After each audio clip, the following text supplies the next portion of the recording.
कि जीवन में हम कहते सत्संग करो, यानी अच्छा संग करो, सत्संग। जीवन में जितना सत्संग जरूरी है उसके विपरीत, उसी के ऑपोजिट में ऐसी कुछ संग भी हैं जो नहीं करना चाहिए। जैसे सत का संग करना चाहिए, पर कुछ संग ऐसे जिनका कभी भी साथ नहीं रहना चाहिए, जिनका संग नहीं करना चाहिए। और वो क्या है, उसके लिए यहाँ पर थोड़ी सी चर्चा की गई। सबसे पहली चीज, किसका संग नहीं करना चाहिए, किसका एसोसिएशन होना जीवन में बहुत बुरा है। तो श्री गोस्वामी तुलसीदास जी लिखते हैं कि पहली चीज, कभी भी उनका संग मत करो। कौन? जिन हरि कथा सुने नहीं काना, श्रवण रंध्र अहि भवन समान। जिन हरि कथा सुने नहीं काना, जिन लोगों के कानों ने कभी भगवान की कथा न सुनी हो, उनके कान कैसे? बोले अहि भवन समान। श्रवण रंध्र, जैसे सांप का बिल होता है ना, वैसे ही सर्प, सांप हमेशा क्या बाहर छोड़ता है? विष, जहर। जिनके कानों ने कथा नहीं सुनी होगी ना, वो हमेशा जब भी बोलेंगे तो जहरी उगलेंगे। जहर मतलब आपके जीवन के लिए वो जहर समान होगा, क्योंकि उनके जीवन में सत्य का संग नहीं है, अच्छा संग नहीं है, उन्होंने कभी कथा सुनी नहीं है। इसलिए जिनके कानों ने कभी भगवान की कथा को न सुना हो, ऐसे लोगों से दूर रहिए, इनका संग मत करिए। फिर अगली पंक्ति में कहते हैं कि उस आदमी का कभी संग मत करिए जिसकी आंखों ने कभी भगवान का दर्शन न किया। उस आदमी का कभी संग मत करो। जिसकी आंखें भगवान को न देखती हो, वो आंखें विषयी बन जाती हैं, और जिनकी आंखें भगवान को देखती हो, वो क्या बन जाती है? जिनकी नजरों में मोहन समाए, वो नजर फिर तरसती नहीं है। जिनकी नजरों में श्री ठाकुर जी को जिन्होंने भर लिया, जिन्होंने अपनी आंखों में भगवान को समा लिया ना, उनकी आंखें देवतुल्य हो जाती हैं। इसलिए जिनकी आंखें भगवान का नित्य दर्शन करती हैं, भगवान को देखती हैं, उन्हीं का संग करो। ऐसे नेत्रहीन लोग का संग मत करो जिनकी आंखें कभी भगवान को देखे ही ना, बस दुनियादारी देखने में ही बस बिजी है। और दुनियादारी देख करके क्या मिलेगा? जगत के रंग क्या देखूं, तेरा दीदार काफी है, करूं मैं प्यार किस किस से, तेरा एक प्यार काफी।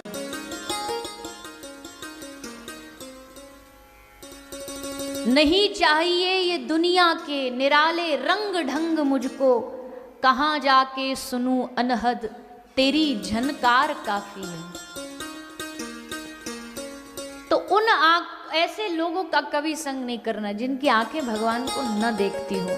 और तीसरी बात, किनका संग नहीं करना? बोले जिनकी जिह्वा ने कभी राम नाम नहीं गाया हो। श्री गोस्वामी तुलसीदास जी लिखते हैं कि जीह सुदादुर जीह समाना। जिनकी जीभ कभी भगवान का नाम नहीं गाती ना, उनकी जीभ कैसी है? बोले मेढक जैसी है। मेढक को क्या बोलते हैं गुजराती में? डेढ़ को। तो अब जो डेढ़ को होता है, उसकी जिह्वा किसी काम की है? टर टर टर करता रहता है, वह बिल्कुल वेस्ट है। बोल तो रहा है पर उसका कोई काम नहीं है। तो जीह सुदादुर जीह समान। गोस्वामी जी कहते हैं जो नहीं करहि राम गुणगान, जिसने कभी भगवान नाम का गुणगान न किया और जिसकी जिह्वा ने राम राम श्री राधा जय श्री कृष्ण जय श्रीमन नारायण न बोला हो, उसकी जीभ बातें भले करती पर उस मेढक के जैसे टर्टर बराबर है, कोई काम नहीं उसका। कोई यूज नहीं, बस बोले जा रहा बेकार में। ऐसे लोगों का कभी संग नहीं करो। सूरदास जी का एक पद है जिसमें उन्होंने कहा,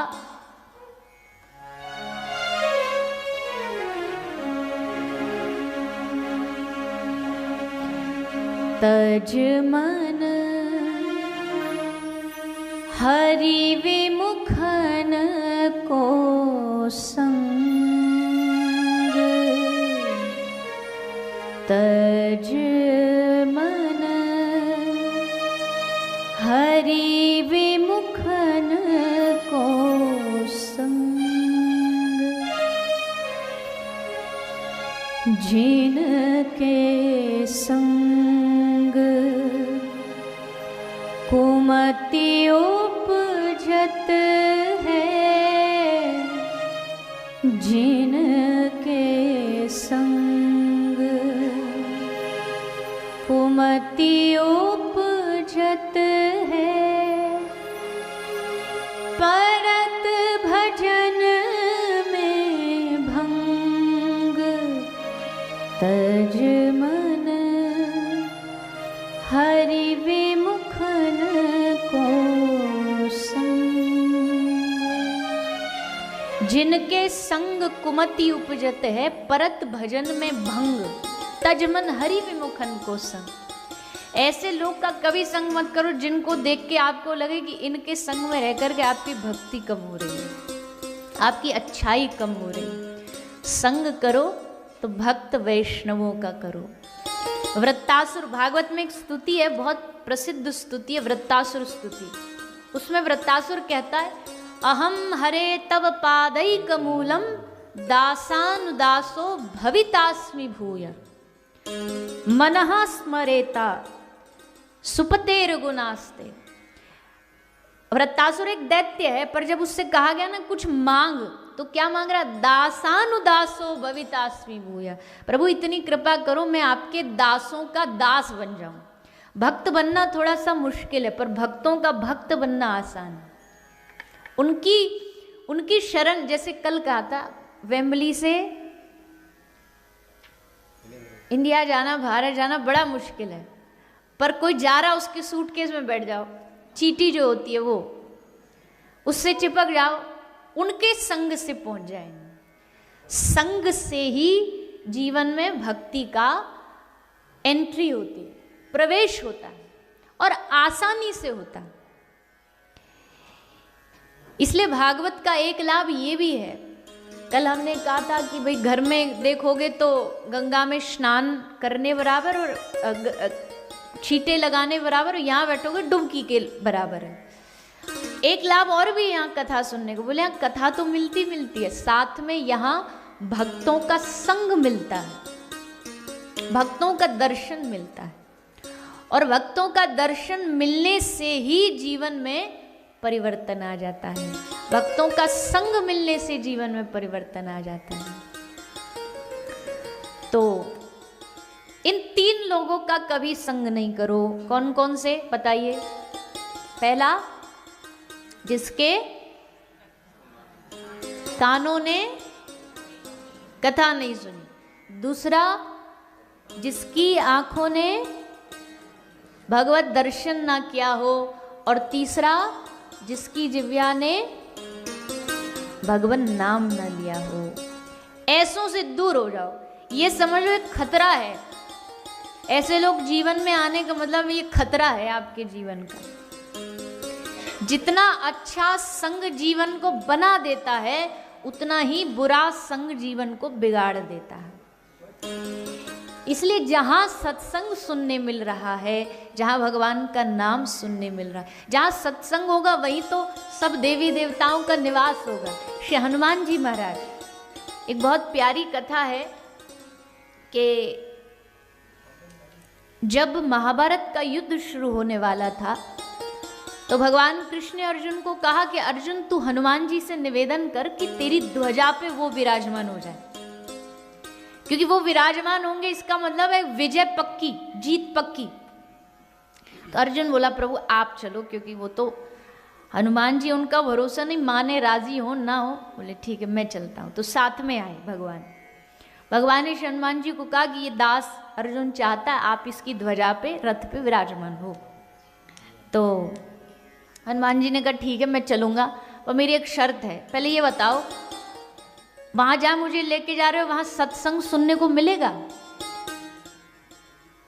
भगवान ने हंस के कहा अगर वो सत्संग सुनने वाले होते तो लड़ते ही काहे को, युद्ध ही नहीं होता अगर वो सत्संगी होते तो। हनुमान जी ने बोला फिर तो प्रोग्राम कैंसिल, मैं नहीं जाने वाला, अगर सत्संग सुनने को मिलेगा तो ही मैं जाऊंगा।